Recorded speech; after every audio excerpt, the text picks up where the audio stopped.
சொல்லியிருக்காரு, அது எல்லாமே உங்களுக்கு தெரியும். இதுக்கு முன்னாடிக்கு கூட இங்கே அண்ணன் வந்து பேசணும்னு சொன்னார், சீக்கிரமாக இந்த கூட்டத்தை முடிக்கணுன்றதுனால இதுக்கு முன்னாடி பேச்சாளர்லாம் உங்களுக்கு எல்லாமே விளக்கி என்ன செஞ்சார்னு உங்களுக்கு தெரியும், ஏற்கனவே சொல்லியிருக்காங்க. இதுக்கு முன்னாடி இந்த பகுதியில் வந்து எப்பவுமே பெண்கள் வந்து நிறைய ஐடி கம்பெனி போகிற பெண்கள் இருந்தாங்க. அண்ணங்கிட்ட வந்து நாங்கள் கோரிக்கை கொடுத்தோம், இங்கே வந்து ஒரு நிழற்குடை பேருந்து நிழற்குடை வேணும்னு சொன்னோம். அதுபடியே அவர் அங்கே அமைச்சு கொடுத்துருக்காரு. அது மட்டும் இல்லாமல் அதிமுக அன்னைக்கு வந்தார், அவர் வந்து அவர் பேரை சொல்ல நான் விரும்பலை. எஸ்ஆர் ராஜா என்ன செஞ்சாருன்னு கேட்டார். நம்முடைய தமிழகம் வந்து திராவிட இயக்கம் வந்து 6 முறை தொடர்ந்து வந்து இங்கே வந்து ஆட்சி செய்துன்னா அது செய்த சாதனையால் தான் இங்கே இருக்குது. அதுபோல தான் 6 முறையில் 3 முறை வந்து நம்முடைய சட்டமன்ற உறுப்பினர் இங்கே வந்து 15 ஆண்டு காலம் வந்து மக்கள் பணியை ஓயாமல் உழைத்து இங்கே நம்ம பகுதி வந்து இங்கே டெவலப்பில் இருக்குன்னா அதுக்கு காரணம் நம்முடைய சட்டமன்ற உறுப்பினர் தான். அது எல்லாமே உங்களுக்கு தெரியும். நாங்கள் படிக்கிற காலத்தில் இங்கே வந்து 10ஆம் வகுப்பு வரைக்கும் தான் இருந்தது. அதை நான் இங்கெல்லாம் எப்போ போனாலும் நான் சொல்லுவேன். அது எனக்கு வந்து ஒரு மிகவும் பெருமைக்குரிய ஒரு விஷயம். நாங்கள் படிக்கும்போது இங்கே வந்து 10ஆம் வகுப்பு இருந்தது. நாங்கள் வந்து பேருந்து ஏறி நெரிசலான ஒரு சூழ்நிலையில் வந்து நாங்கள் வந்து நான் தாம்பரம் சேவாசதன் பள்ளியில் வந்து படித்தேன். ஒவ்வொரு நாளும் வந்து பஸ்ஸு கிடைக்காம நான் நிறைய சிரமப்பட்டு போகாமலாம் இருந்திருக்கேன். ஆனால் நாங்கள் வந்து அந்த இது நம்மளுடைய அண்ணன் புகழேந்தியாக இருக்கட்டும், பொற்செல்வி ஆறுமுகமாக இருக்கட்டும், இங்கே இருக்கக்கூடிய முன்னாள் கவுன்சிலர்கள் எல்லாமே வந்து கோரிக்கை விடுத்து அப்போ வந்து இது வந்து எப்படியாச்சும் நீ எங்களுக்கு வந்து மேல்நிலைய பள்ளியாக ஏற்படுத்தி கொடுத்தீங்கன்னா எங்கள் பகுதியில் இருக்கக்கூடிய பெண்கள் இங்கேயே படித்து அவங்க வந்து நல்லா டெவலப் ஆகும்னு சொன்னாங்க. அதே போல் நிறைவேற்றி கொடுத்து இங்கே நம்மளுடைய பகுதியில் வந்து இன்னைக்கு பெண்கள் அதிகமாக படிக்கிறாங்கன்னா அது காரணம் நம்மளுடைய சட்டமன்ற உறுப்பினர் தான் என்பதை நான் சொல்லிக்கிறதுல ரொம்ப பெருமைப்படுறேன். அது மட்டும் இல்லை, அன்றைக்கி வந்து ஒருத்தர் சொன்னார், நாங்கள் வந்து இவர் என்ன செஞ்சாருன்னு கேட்டார். அவங்க செஞ்ச ஒரே சாதனை மட்டும் உங்களுக்கு சொல்கிறோம் கேட்டுங்க. இதுக்கு முன்னாடி நம்ம சட்டமன்ற உறுப்பினர் இருக்கும்போது பாலாறு தண்ணி வந்துச்சு. அவங்க ஆட்சி காலம் வந்தது, அது வந்து இருண்ட கால ஆட்சின்னு சொல்லிக்கலாம். ஏன்னா ஒரு மக்களுக்கு அடிப்படையான ஒரு சத்தான ஒரு தண்ணீரை வந்து நமக்கு இந்த பகுதியில் கொண்டு வந்தவர் நம்மளுடைய அண்ணன். அதை வந்து 10 கிடப்பில் போட்டாங்க. அதையும் வந்து இப்போ என்ன பண்ணியிருக்காரு நம்ம அண்ணன் வந்து அதை வந்து சட்டமன்றத்தில் நம்ம தலைமையாளர்கிட்ட சொல்லி அந்த திட்டத்தையும் இப்போ நிறைவேற்றி இப்போ வந்து ட்ரையல் பண்ணி இப்போ அண்ணன் வந்து நமக்கு வந்து இதை திறந்து வச்சிருக்காரு. நீங்கள் நினச்சிக்கலாம் இப்போ வர்ற தண்ணிலாம் இன்னும் பாலாறு தண்ணி வரலன்னு நினைக்காதீங்க, அது எல்லாமே ட்ரையல் தான். பாலாறு தண்ணி தான் வந்துட்டு இருக்கு. அது வந்து நம்ம மாநகராட்சியில் வந்து அதை வந்து சுத்திகரிக்கப்பட்ட குடிநீர், நல்ல சுத்தமான தண்ணி அது கிடைக்கிறவங்களுக்கு நிறைய பேர் நினைப்பாங்க பாலாறு தண்ணினா வந்து பாலாறு தண்ணி வந்தால் மட்டும்தான் தண்ணி வரணும். இல்லை, நம்முடைய சட்டமன்ற உறுப்பினர் அவர்களுடைய சீரிய முயற்சியால் பாலாற்றில் ஒரு 10 கிணறு அமைச்சு நம்ம பகுதிக்கு தொடர்ந்து தண்ணீர் கிடைக்கிறதுக்கு அவர் வழிவகை செஞ்சிருக்காரு. இதுக்கெல்லாம் நீங்கள் வந்து கைத்தட்டலாம். இதுதான் சாதனை. ஒருத்தர் சொல்றாரு போய் டயர் நக்கிக்கின்னு தவந்து போனான்றாரு, 10,000 ரூபாய் கருணை தொகை கொடுப்பேன்னு சொல்றாரு. அவரு தான் சொன்னாரு கொரோனா காலத்தில் நம்முடைய தலைவர் வந்தார், இவங்களால இந்த 1000 ரூபாய் மகளிர் உரிமை தொகை வந்து தர முடியாதுன்னு சொன்னார். ஆனால் செஞ்சீங்களா? வாங்குறீங்களா?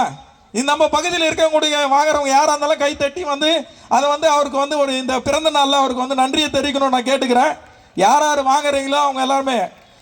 சில பேருக்கு வராமல் இருக்கலாம். தலைவர் என்ன சொல்லியிருக்காரு, கஷ்டப்படுறவங்களுக்கு உரிமை தொகை கிடைக்கணும். எல்லாருமே வந்து இப்போது கஷ்டப்படுறவங்க வந்து பிரியாணி கொடுத்தா எவ்வளோ சந்தோஷப்படுவாங்க.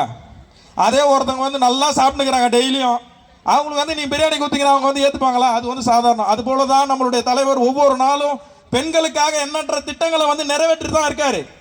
அது எல்லாமே உங்களுக்கு தெரியும்.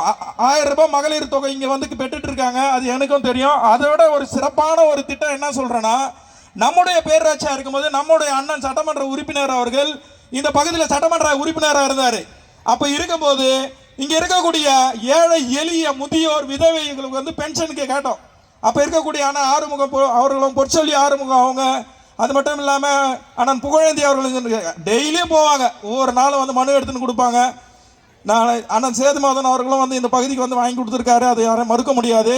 இருந்தாலும் இவங்க வந்து அதை செஞ்சு கொடுத்தாரு. கிட்டத்தட்ட உங்களுடைய மூலமாக இந்த பகுதியில் கிட்டத்தட்ட ஒரு 120 150 பெண்கள் வந்து முதியோர் உதவித்தொகை பெற்றுட்டு இருந்தாங்கன்னா அது அண்ணனுடைய சாதனை தான். அது யாரும் வந்து சொல்ல. இப்போ இவங்க 10 வருஷமா இருந்தாங்க, எத்தனை பேருக்கு உங்களுக்கு வந்து முதியோர் பென்ஷனும் வாங்கி கொடுத்தாங்கன்னு ஒருத்தராவது கை நீட்டி சொல்லுங்க பார்க்கலாம். வாய்ப்பே இருக்காது, ஏன்னா வந்து கொடுக்க முடியாது அவங்களால. அது மட்டும் இல்லைங்க, இந்த பகுதியில் வந்து இப்போ நம்ம நிரந்தர மின் விளக்குகள்லாம் இப்போ ஒளிரும் மின் விளக்குகள்லாம் எல்லாமே நம்மளுடைய சட்டமன்ற உறுப்பினர் அவர்கள் தான் ஏற்படுத்தி கொடுத்தாரு. அதே மாதிரி இந்த பகுதியில் வந்து நாங்கள் வந்து அவர் வந்து அண்ணா வந்தார், பார்வதி நகரில் ஒரு மீட்டிங் நடந்தது. அப்போ அண்ணா வந்தார். அப்போ வந்து நாங்கள் எல்லாருமே இந்த காமராஜ் நெடுஞ்சலில் இருக்கக்கூடிய பெண்கள் எல்லாமே போயிட்டு, ஆனால் எங்கள் பகுதியில் வந்து ஆரம்ப சுகாதார நிலையம் இல்லை, நாங்கள் எதனா ஒன்று பார்க்கணுன்னா நாங்கள் வந்து பீர்க்கணை அந்த ஹாஸ்பிட்டல் தான் போக வேண்டியதாக இருக்குது, அதை கிராஸ் பண்ணி போக முதியோர்களால் முடியலன்னு சொன்னோம். அதே மாதிரி இந்த பகுதியை சேர்ந்த ரதமல்லி அவர்கள் வந்து ரோடு கிராஸ் பண்ணும் போது தான் காலில் அடிபட்டு இறந்தாங்க. அதை அண்ணங்கிட்ட சொன்னோம். சொன்ன மாதிரியே வந்தார். வந்த உடனே முதல்ல வந்து அவர் செஞ்சது என்னன்னா, நமக்கு வந்து ஆரம்ப சுகாதார நிலையத்தை வந்து ஏற்படுத்தி கொடுத்துருக்காரு. அதே மாதிரி சிட்லப்பக்கம் அவர் சொன்னார். என்ன சொன்னாருன்னா, ஒரு பெரிய ஒரு பொய் ஒன்று சொன்னார். எஸ்ஆர் ராஜா அவர்கள் தான் வந்து இந்த வந்து பகுதியில் வந்து சமுதாய நலக்கூட வந்து கிடப்பில் போட்டு இது பண்ணிட்டாரு. அது வந்து தவறான கருத்து. 2006 to 2011 நம்முடைய சட்டமன்ற உறுப்பினர் அண்ணன் அவர்கள் நிதியில் கட்டப்பட்டது. அது கூட நம்மளுடைய அண்ணன் சேகர் அவர்கள் வந்து பெரிய முயற்சியால் அண்ணன் புகழேந்தி அவர்களும் வந்து மனு கொடுத்து எங்களுக்கு சமுதாய நலக்கூட கண்டிப்பாக வேணும், எங்கள் பகுதியில் வந்து ரொம்ப ஏழைப்பட்டவங்க இருக்காங்க, அதையும் நம்ம அண்ணன் செஞ்சு கொடுத்தாரு. அவங்க என்ன தெரியுமா சாதனை பண்ணாங்க? வந்தாங்க, அதை மூட்டாங்க. எப்படி மூட்டாங்க தெரியுமா?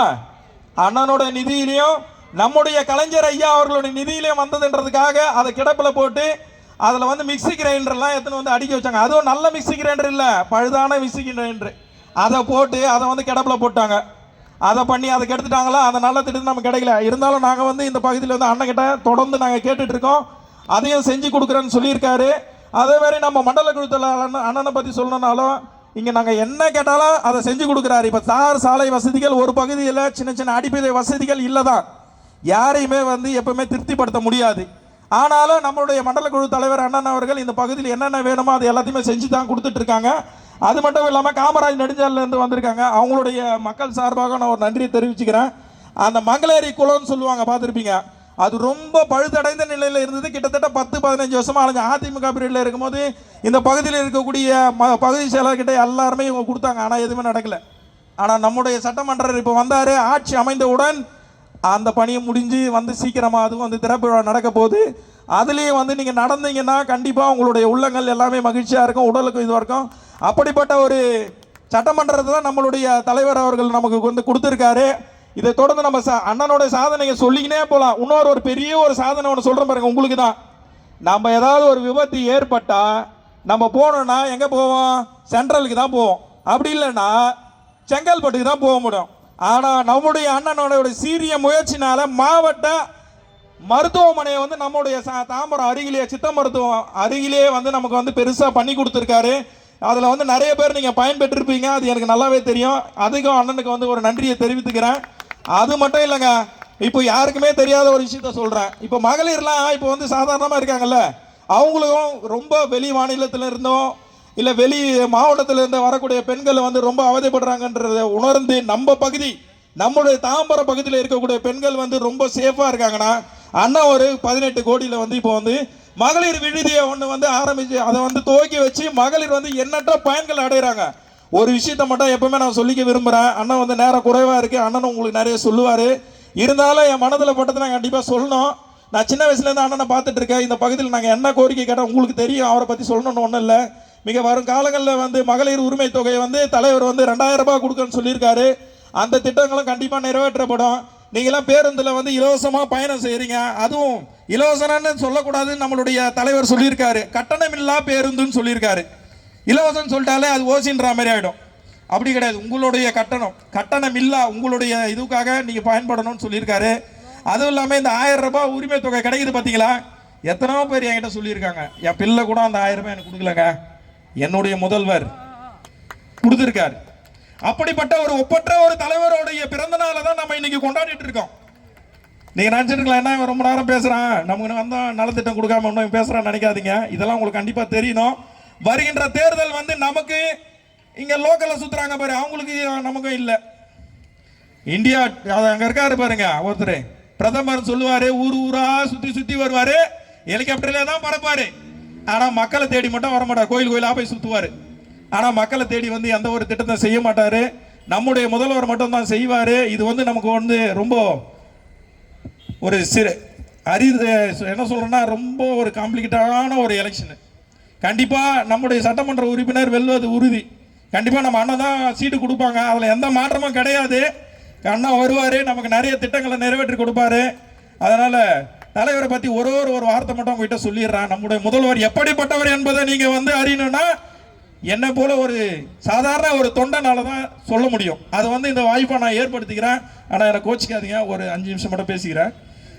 கொரோனா காலங்களில் வந்து எல்லாவனும் வந்து ஓடி போய் ஒழிஞ்சினான்.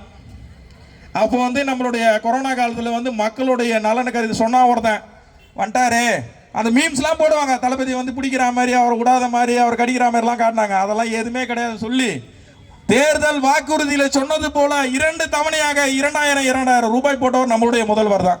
கைத்தட்டலாம். சிறப்பான ஒரு திட்டம். கொரோனா காலத்தில் வேலை வாய்ப்பு இல்லாமல் எல்லாருமே நம்ம பசியும் பட்டினமாக இருக்கிறத அறிஞ்ச ஒரே தலைவர் நம்மளுடைய தலைவர் தான். சரிங்களா? அதனால் அந்த டைம்லையும் அதே மாதிரி எல்லா எல்லாருமே, நானும் கூட வீட்டை விட்டு வெளில வர மாட்டேன்.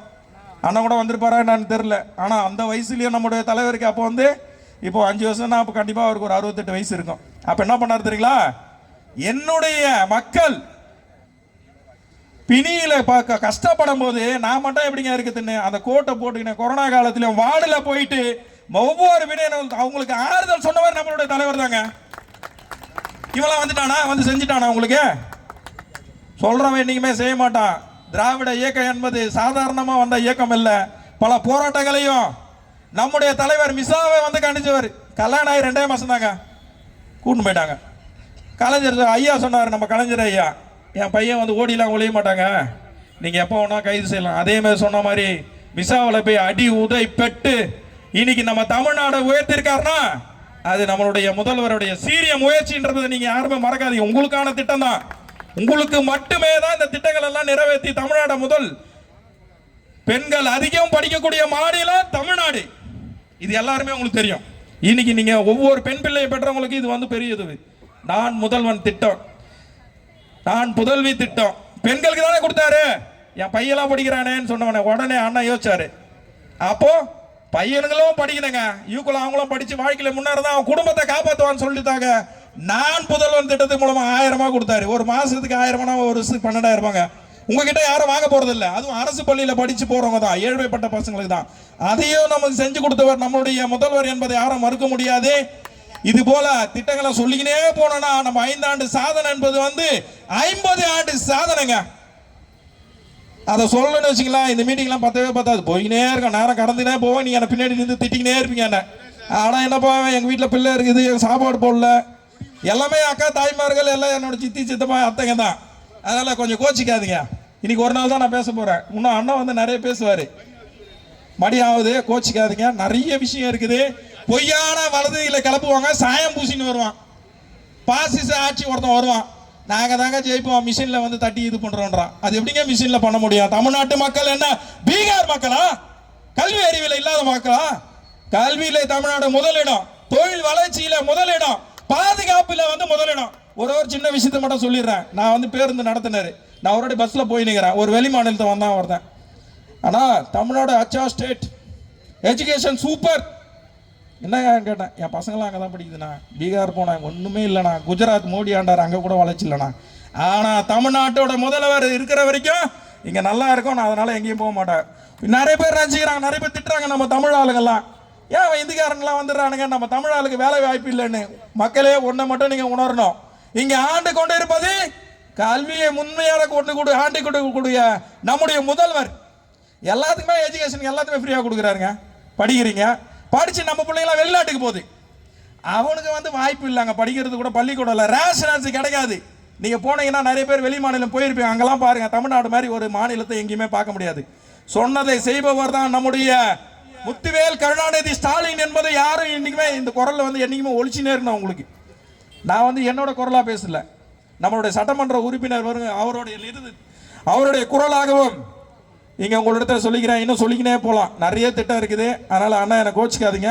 இந்த வாய்ப்பை நல்கிய ஆனந்த் தாம்பரம் சட்டமன்ற உறுப்பினர் அவர்களுக்கு என்னுடைய நன்றி கடந்த வணக்கத்தை தெரிவித்துக்கிறோம்.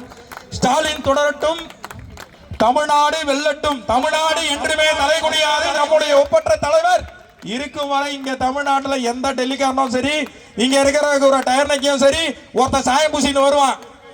ஃபுல்லா போயிட்டு என்ன பண்ணுவாரு, படம் நடிப்பாரு. படம் நடிகராக மட்டும் பாருங்கள். களத்தில் உங்களிடத்தில் இருக்கக்கூடிய ஒரே ஒரு தலைவர் நம்முடைய முத்துவேல் கருணாநிதி ஸ்டாலின் என்பதை மறந்து விடாதீர்கள். ஒவ்வொரு நிமிடமும் உங்களுக்காக உழைத்துக் கொண்டிருக்கூடிய ஒப்பற்ற தலைவர் என்றால் அது முத்துவேல் கருணாநிதி ஸ்டாலின் என்பதை நீங்கள் மறந்து விடக்கூடாது. மறந்தும் நீங்கள் வீட்டில் இருந்து விடாமல் வருகின்ற 2026 சட்டமன்ற தேர்தலில் நம்முடைய சட்டமன்ற உறுப்பினராக அண்ணன் எஸ்ஆராஜா அவர்கள் தான் கண்டிப்பா சீட்டு கொடுப்பாங்க. ஏன்னா அவர் மட்டும்தான் இந்த பகுதிக்கு எண்ணற்ற திட்டங்களை இருக்கு. உங்களோட பிள்ளையாகவும் உங்கள் வீட்டு பிள்ளையாகவும் இருப்பாரு, உங்களுக்கு தொடர்ந்து சேவைகளை செய்வார் என்று சொல்லி 234 தொகுதி நம்மளுடைய தமிழ்நாடு தொகுதி. ஆனால் நம்மளுடைய தளபதியோட டார்கெட் என்னன்னா 200 தொகுதி. வெல்வோம் வெல்வோம், வாழ்வது வீழ்வது நாமாக இருந்தாலும் வாழ்வது தமிழாகும் என்று சொல்லி என்னுடைய ஆசான் ஐயா கலைஞர் அவர்களின் புகழை போற்றி தளபதி வாழ்க வாழ்க வாழ்க பல்லாண்டு வாழ்க என்று உங்களின் ஒரு குரலாக உங்களிடத்தில் ஒலித்து நன்றி நன்றி வணக்கம். நன்றி வணக்கம்.